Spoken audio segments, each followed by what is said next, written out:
notre parti a besoin de 109 pour fonctionner et surtout aller aux élections donc, de 2025. En termes de mise en place progressive des différentes structures de notre parti, nous sommes à un niveau qui avoisine les 80%. La Côte d'Ivoire sous Houphouët-Boigny était une Côte d'Ivoire moderne. Sous le président Alassane Ouattara, la Côte d'Ivoire sera un pays développé. Nouveau secrétariat exécutif pour le PDCI-RDA, organisation d'une convention au PPACI, formation de militants au FPI et consolidation des acquis au RHDP. À quelques mois de 2025, les états-majors des partis politiques se préparent. Pour Claude Prégnon, observateur de la scène politique ivoirienne, l'horizon 2025 motive chaque parti à s'organiser en fonction de ses objectifs et de son timing. On est à 19 mois des élections et vous savez que les partis politiques sont des organisations. En termes d'organisation, il faut effectivement se préparer et contribuer à avoir une performance plus importante au niveau même organisationnel. Claude Sailly est le secrétaire exécutif chargé de la communication et de la propagande du RHDP. Le parti a fait il y a quelques mois sa petite toilette. La particularité du RHDP, qui est le parti du président Alassane Ouattara, c'est sa structuration, c'est la méthode. Le plus important pour lui, c'est le travail d'équipe. C'est l'ensemble et non pas un assemblage. Le RHDP, qui était un assemblage, est aujourd'hui un ensemble, c'est-à-dire un mixte cohérent de personnes, de visions, d'idées qui se mettent ensemble pour le bonheur, certes des militants, mais des populations vivant sur le sol ivoirien. Et la vision du RHDP reste unique. Vous savez, la Côte d'Ivoire, en dépit de tout ce que beaucoup de personnes disent, est redoutée.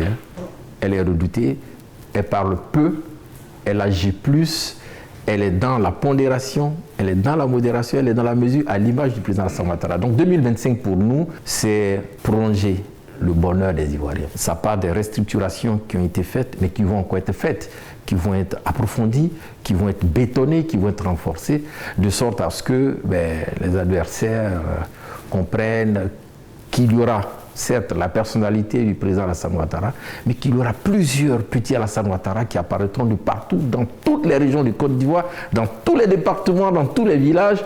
Et si nous arrivons à nous démultiplier ainsi, nous ferons de la Côte d'Ivoire un très grand pays. Au PDCI-RDA, place est à l'organisation.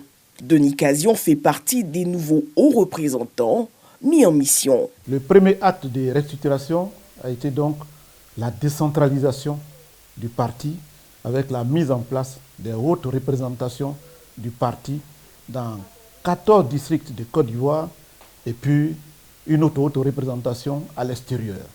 Ces hauts représentants aussi vont faire ce qu'on appelle la déconcentration. Le PDCI-RDA a perdu donc le pouvoir d'État depuis 25 ans. Nous sommes à l'opposition. Nous sommes donc en train de nous organiser derrière donc le président Thiam. Et leur mission sur le terrain s'enchaîne. Et nous partons donc en séminaire pour faire l'état des lieux de nos délégations départementales et communales, pour voir quel programme d'activité que nous devons élaborer et surtout comment nous y prenons pour que l'identification ait une réussite chez nous et que la prochaine révision de la liste électorale soit aussi un succès. Pour le PPACI, après la reconfiguration de sa structure interne, le parti investit le terrain lui aussi et s'apprête pour sa convention. L'ensemble du parti, la direction et les structures de base, on a un slogan, un leitmotiv, cap sur 2025. Eh bien, nous voulons axer notre action politique sur l'être humain. Nous sommes un parti socialiste et nous pensons que la meilleure richesse d'une nation, c'est la population, d'abord. Nous avons une vision, nous avons un programme que nous sommes en train d'actualiser. Il y a une équipe qui travaille là-dessus.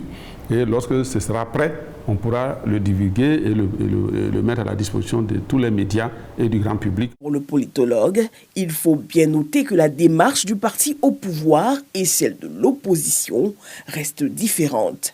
L'opposition a d'abord tenté de choisir le leader. Parce qu'aujourd'hui, ce qui était plus important pour l'opposition, c'est de trouver leur leader, celui qui va le conduire aux élections de 2025. Le parti présidentiel consolide parce qu'il y a une différence au niveau de la méthode, au niveau de l'organisation. Une chose demeure toutefois de part et d'autre pour 2025, une approche apaisée. On peut être rassuré que 2025, il y aura des élections apaisées, des élections de paix. En tout cas, si on s'en tient à la position officielle des partis ou bien des acteurs politiques en situation pour 2025. Désormais, se tient à l'horizon de la scène politique ivoirienne la présidentielle 2025.